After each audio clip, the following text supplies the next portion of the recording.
Hello everyone, welcome to my channel Hollywood explainer.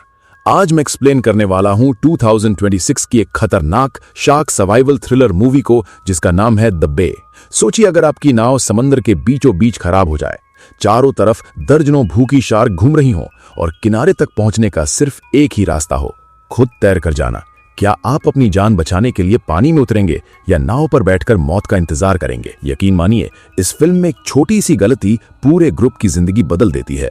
आगे जो होता है उसे देखकर आपकी सांसें भी रुक जाएंगी, इसलिए वीडियो को आखिर तक जरूर देखिए। कहानी की शुरुआत होती है समंदर के बीचों बीच घिरी एक बेहद खूबसूरत लेकिन रहस्यमयी खाड़ी से। ये पूरी खाड़ी असल में शार्कों का एक संरक्षित प्रजनन क्षेत्र थी, जहां इंसानों का जाना खतरे से खाली नहीं था। लेकिन शहर की भागदौड़ से दूर छुट्टियां मनाने आई दो पक्की सहेलियां एना और नीला अपनी जिंदगी का सबसे रोमांचक और यादगार अनुभव लेना चाहती थीं। उन्होंने यहाँ की मशहूर शार्क दर्शन बोट राइड का टिकट लिया। उन्हें लगा था कि जब तक वे एक मजबूत लोहे की मोटर बोट पर हैं, तब तक वे पूरी तरह सुरक्षित हैं। वे बड़ी आसानी से समंदर के इन सबसे खतरनाक शिकारी जीवों को बेहद करीब से देख पाएंगी और उनकी तस्वीरें भी खींचेंगी। नाव पर उनके साथ बोट का अनुभवी कप्तान रेग और उसका एक नया नौसिखिया हेल्पर आवे भी मौजूद था। शुरुआत में सब कुछ बहुत सामान्य और खूबसूरत लग रहा था। टूर गाइड के तौर पर काम करने वाली एक महिला ने जैसे ही सड़ी हुई बदबूदार मछली का चारा समंदर के पानी में फेंका, वैसे ही पानी के भीतर हलचल तेज हो गई।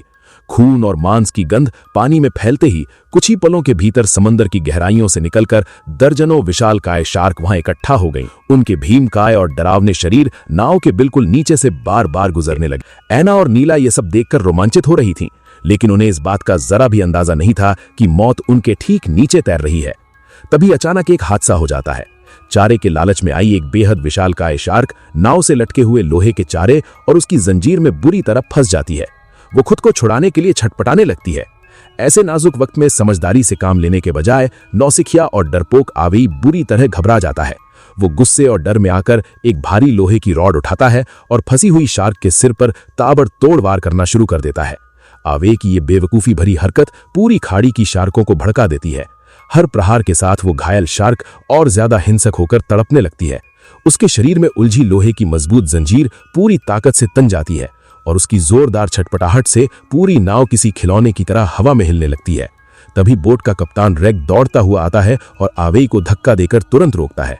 रेग गुस्से से लाल पीला हो जाता है, क्योंकि आवेई अभी अभी इस काम पर लगा था और वो नहीं जानता था कि ये खाड़ी की सबसे मशहूर और खतरनाक मादा शार्क थी, जिसके पेट में इस समय बच्चे भी पल रहे थे।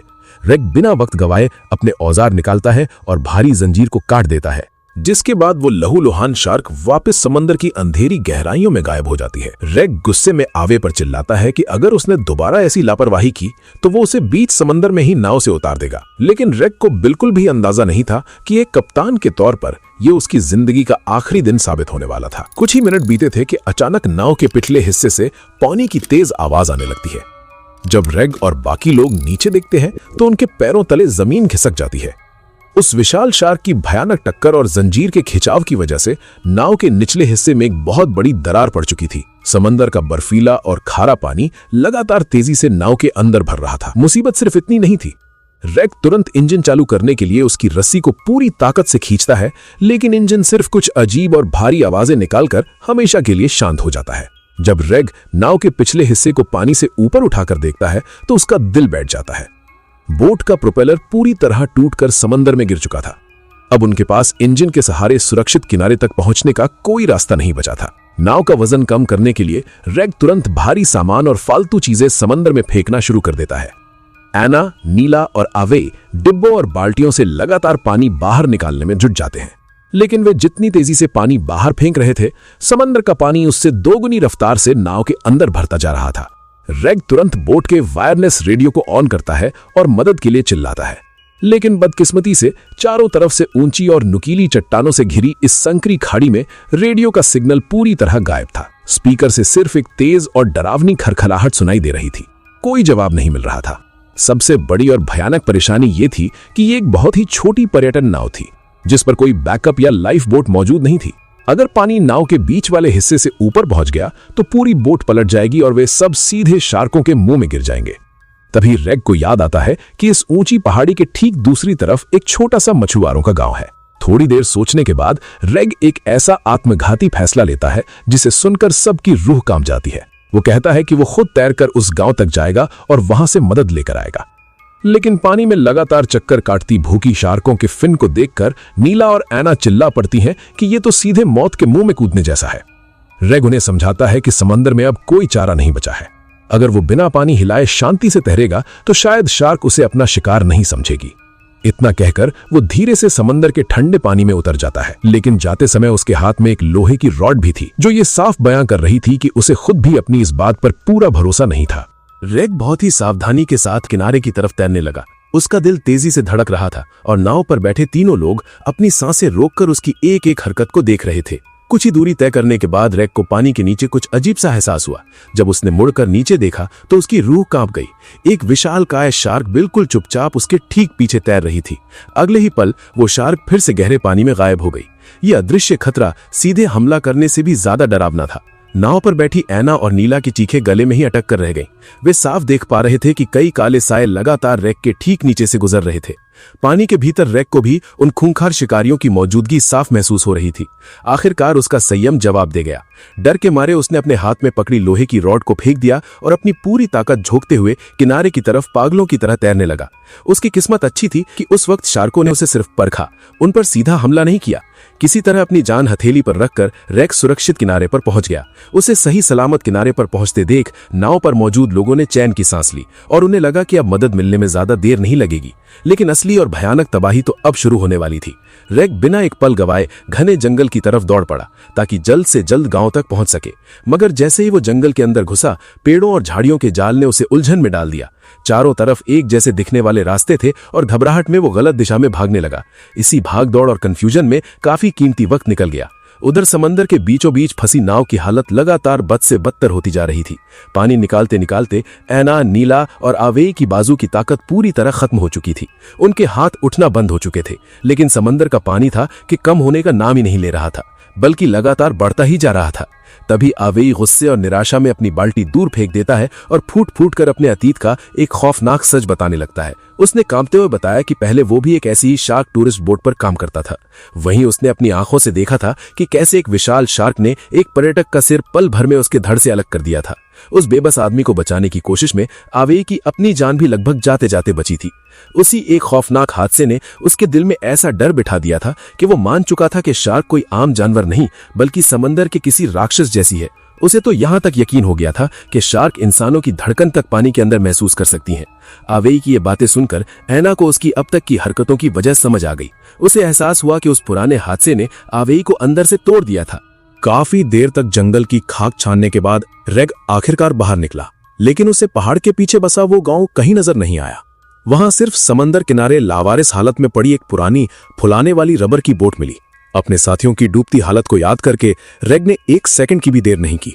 उसने तुरंत उस रबर की नाव को पानी में उतारा और पूरी ताकत से चप्पू चलाते हुए वापस अपनी टीम की तरफ चल पड़ा। इस बीच पर्यटन नाव आधी से ज्यादा पानी में डूब चुकी थी और कोई लंगर न होने की वजह से तेज लहरें उसे किनारे से और ज्यादा दूर खुले समंदर में धकेल रही थी। नाव पर फंसे लोगों को लगने लगा था कि शायद रेग उन्हें बीच मझधार में छोड़कर भाग गया है। तभी दूर पानी पर उन्हें रेग की परछाई दिखाई दी। रेग तेजी से उनके पास पहुंचा और हांफते हुए कहा कि ऐना और नीला जल्दी से इस रबर की नाव में बैठ जाएं और समंदर के रास्ते द्वीप के दूसरी तरफ जाकर मदद ले आएं, जबकि वो और आवेई यहीं रुककर डूबती हुई नाव का इंतजार करेंगे। लेकिन आवेई ने तुरंत चालाकी दिखाते हुए कहा कि वो ज्यादा तेजी से चप्पू चला सकता है, इसलिए उसे जाना चाहिए। अभी दोनों के बीच बहस चली रही थी कि तभी एक अनर्थ हो गया। जल्दबाजी में रबर की नाव उतारते समय रेग चप्पू को ठीक से संभाल नहीं पाया था और तेज बहाव उसे बहाकर काफी दूर ले जा चुका था। बिना चप्पू के उस छोटी सी रबर की नाव को संभालना नामुमकिन था और वो बेकाबू होकर बहती चली जा रही थी। रेग के पास कोई विकल्प नहीं बचा था। उसने एक बार फिर मजबूरी में समंदर में छलांग लगा दी, लेकिन इस बार उसकी किस्मत ने उसका साथ नहीं दिया। जैसे ही वो तैरकर बहते हुए चप्पू के पास पहुंचा और उसे पकड़ा, तभी पानी के नीचे से एक विशाल शार्क बिजली की रफ्तार से उस पर टूट पड़ी। शार्क ने रेग की टांग को अपने नुकीले जबड़ों से बुरी तरह चीर डाला। पल भर में आसपास का नीला समंदर रेग के खून से लाल हो गया। रेग दर्द से चिल्लाता हुआ अपनी जान बचाने के लिए चप्पू से शार्क के सिर पर ताबड़तोड़ वार करने लगा। किसी तरह उस खूंखार शिकारी के चंगुल से छूटकर वो अपनी आखिरी ताकत से साथियों की तरफ तैरने लगा। उसी वक्त शार्क ने दोबारा उस पर हमला करने के लिए छलांग लगाई, लेकिन नाव पर मौजूद लोगों ने किसी तरह रेग का हाथ पकड़कर उसे खींच लिया और डूबती हुई पर्यटन नाव पर वापस गिरा लिया। रैग की टांग से खून का फव्वारा छूट रहा था। घाव इतना गहरा था कि खून रुकने का नाम ही नहीं ले रहा था। मजबूरी में उन्होंने एक रस्सी कसकर उसकी जांघ पर बांध दी ताकि खून का बहाव कुछ कम हो सके। लेकिन इस अफरा तफरी में किसी का ध्यान इस बात पर नहीं गया कि आवेई लगातार उस रबर की नाव को घूर रहा था। आवेई बहुत अच्छी तरह जानता था कि रैग के शरीर से बह रहा ये सारा खून कुछ ही मिनटों में आसपास की सैकड़ों शार्कों को उनकी तरफ खींच लाएगा। उसके दिमाग में सिर्फ एक ही बात चल रही थी, अगर वो यहां रुका तो उसकी मौत तय है। और इसी स्वार्थी सोच के साथ मौका मिलते ही उसने अकेले ही रबर की नाव लेकर भागने की भयानक साजिश रच डाली। आवेई के मन पर मौत का खौफ इस कदर हावी हो चुका था कि उसे अपने साथियों की जिंदगी की कोई परवाह नहीं थी। जैसे ही उसने रबर की नाव को अपने करीब देखा, उसने अकेले ही भागने के लिए उस पर छलांग लगाने की कोशिश की। लेकिन रैग, जो गंभीर रूप से घायल होने के बावजूद होश में था, आवेई की इस हरकत को समय रहते देख लेता है। रैग अपनी पूरी ताकत लगाकर आवेई को पीछे खींचता है और देखते ही देखते दोनों के बीच बोट के भीगे हुए डेक पर हाथापाई शुरू हो जाती है। इसी अफरा तफरी का फायदा उठाकर ऐना और नीला सोचती हैं कि वे दोनों ही रबर की नाव लेकर तुरंत यहां से निकल जाएंगी और मदद लेकर आएंगी। लेकिन जैसे ही वे दोनों रबर की नाव को आगे बढ़ाने लगती हैं, घबराया हुआ आवेई अपनी इंसानियत भूलकर एक बेहद घटिया और शर्मनाक हरकत कर बैठता है। खुद को रैग की पकड़ से छुड़ाने के लिए वो सीधे रैग के उसी पैर के गहरे घाव पर अपनी पूरी ताकत से दबा देता है। असहनीय दर्द से रैग की चीख निकल जाती है और उसकी पकड़ ढीली पड़ जाती है। आवेई खुद को छुड़ाकर बिना सोचे समझे रस्सी के सहारे सीधे रबर की नाव की तरफ कूद जाता है। आवेई का पूरा वजन एक तरफ पड़ने की वजह से उस छोटी सी रबर की नाव का संतुलन पूरी तरह बिगड़ जाता है। नाव एक तरफ पलटती है और उस पर सवार ऐना और नीला दोनों सीधे गहरे समंदर के पानी में जा गिरती हैं। आवेई बिना एक पल गंवाए नाव को सीधा करता है, लेकिन पानी में डूबी उन बेबस लड़कियों की मदद करने के बजाय वो खुद फुर्ती से नाव के अंदर चढ़ जाता है। नीला किसी तरह तैरकर नाव के किनारे तक पहुंचती है और उसे कसकर पकड़ लेती है, लेकिन आवेई के सिर पर सिर्फ अपनी जान बचाने का भूत सवार था। वो किसी भी कीमत पर नीला को साथ नहीं ले जाना चाहता था। जब उसने देखा कि नीला मौत के डर से नाव का किनारा नहीं छोड़ रही है, तो उसने बेरहमी की सारी हदें पार कर दी। उसने अपनी जेब से एक धारदार चाकू निकाला और चप्पू उठाकर पूरी ताकत से पानी में डूबी नीला के शरीर पर वार कर दिया। चोट और दर्द से करहाने के बावजूद नीला ने हार नहीं मानी और चप्पू को कसकर पकड़े रखा। आखिरकार उस चप्पू को ही पानी में छोड़ दिया और अपने दोनों हाथों से पागलों की तरह पानी को पीछे धकेलते हुए अकेला ही दूर निकल गया। वो उन सबको मरता हुआ छोड़ गया।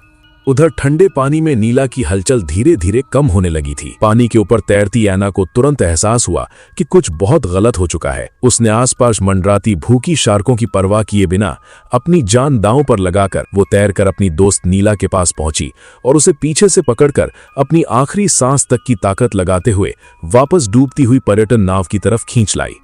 दर्द से तड़प रहा रैग भी किसी तरह घिसटते हुए नाद के किनारे तक आया, लेकिन तब तक आवेई नजरों से ओझल हो चुका था। वो उन्हें एक ऐसी बोट पर छोड़ गया था जो किसी भी वक्त समंदर की गोद में समाने वाली थी।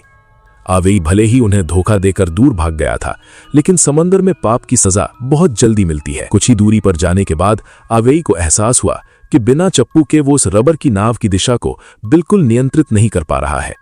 समंदर की तेज और बेरहम धाराएं उसकी नाव को धीरे धीरे किनारे की तरफ ले जाने के बजाय खुले और गहरे समंदर की ओर बहाकर ले जाने लगी, जहां से वापसी का कोई रास्ता नहीं था। इधर पर्यटन नाव पर उसकी आंखों के सामने उसकी सबसे अच्छी दोस्त नीला दम तोड़ रही थी। पानी में हुए उस खूनी संघर्ष के दौरान आवेई का चाकू नीला के शरीर को बुरी तरह चीर चुका था और घाव से लगातार खून बह रहा था। ऐना पागलों की तरह अपने हाथों से नीला के घाव को दबाकर खून रोकने की कोशिश कर रही थी। वो रोते हुए नीला को दिलासा दे रही थी कि बस थोड़ी देर और रुक जाओ, मदद आती ही होगी।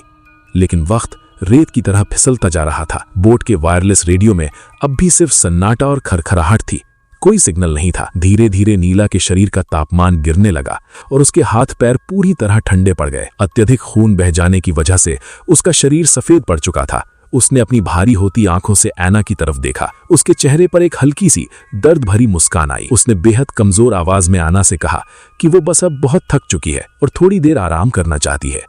इतना कहकर उसने धीरे धीरे अपनी आंखें बंद कर लीं। ऐना जोर जोर से उसका नाम पुकारती रही, उसे झकझोरती रही, लेकिन नीला की तरफ से अब कोई जवाब नहीं आया। कुछ ही घंटे पहले जो लड़की अपनी जिंदगी के सबसे खूबसूरत सफर पर निकली थी, वो अब अपनी सबसे पक्की सहेली की गोद में हमेशा के लिए खामोश हो चुकी थी।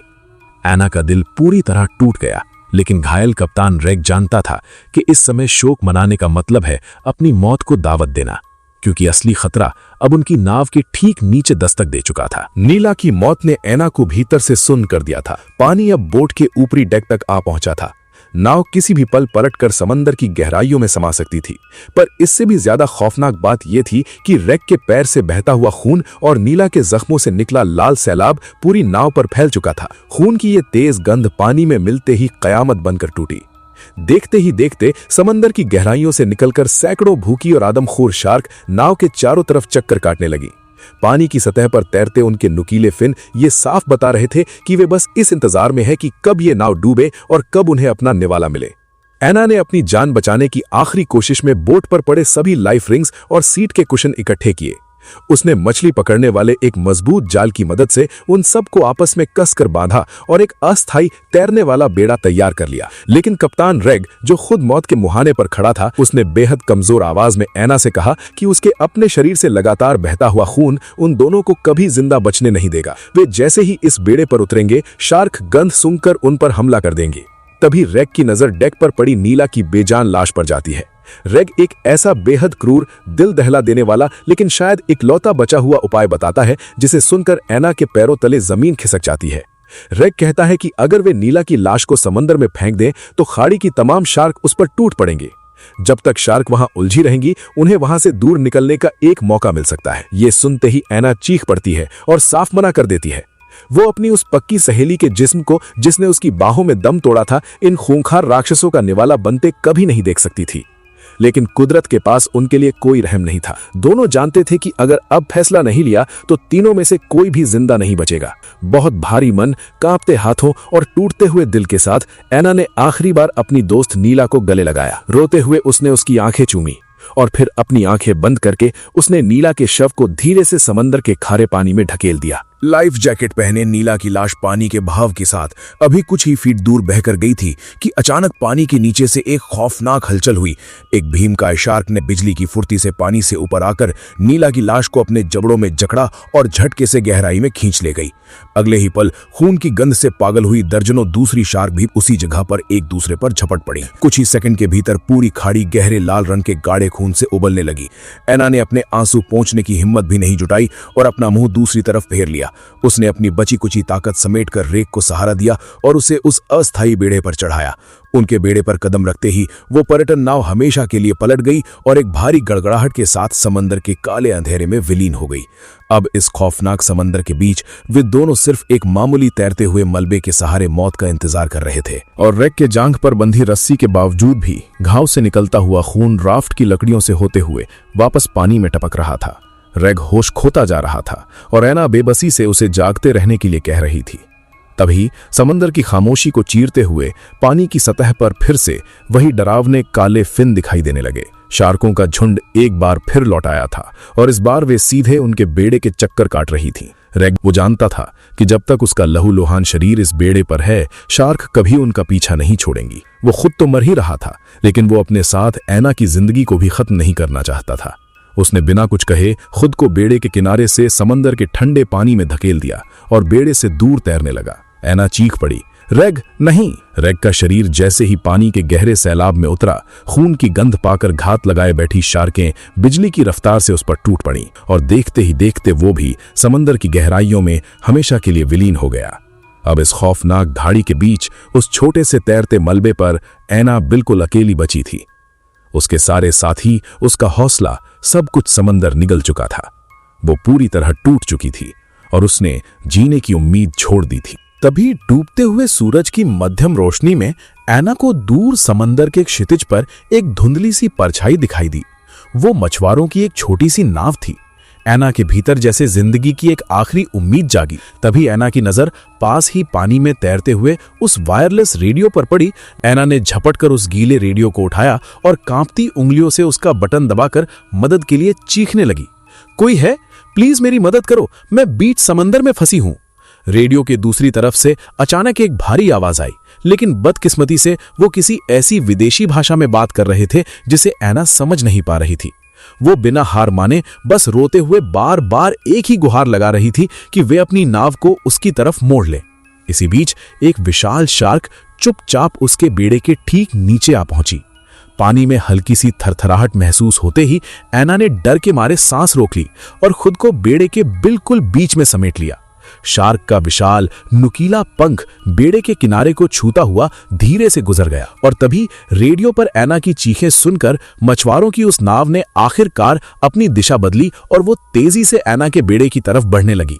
जब वो बचाए जाने के बाद उस रेस्क्यू बोट के कमरे से बाहर निकली तो सामने खड़े शख्स को देखकर उसके पैरों तले जमीन खिसक गई।